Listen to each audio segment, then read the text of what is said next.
हालिया से खबर शामिल करते हैं। दावत इस्लामी के ज़ेरे तमाम सुंदर फाउंडेशन के खसूसी ताउन से ब्लड डोनेशन कैंप लगाया गया।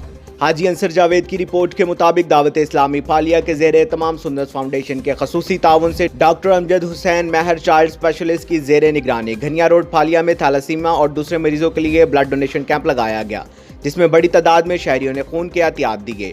इस मौका पर डॉक्टर अमजद हुसैन महर ने सहाफ़ियों से बातचीत करते हुए कहा कि हम अमीर अहले सुन्नत मोहम्मद इलियास का अतारी कादरी के हुक्म पर थैलासीमिया के मरीजों के लिए ब्लड डोनेशन कैंप लगाया है, जिसमें कसीर तादाद में इस्लामी भाइयों ने शिरकत की और खून के एहतियात दिए, जिस पर हस्पताल इंतजामिया ने सुन्नत फाउंडेशन के अमला को और दावत इस्लामी के भाइयों को खराज तहसीन पेश किया। 94 न्यूज़ से अब तक के लिए सिर्फ इतना ही। मज़ीद खबरों और अपडेट के लिए साथ रहिएगा।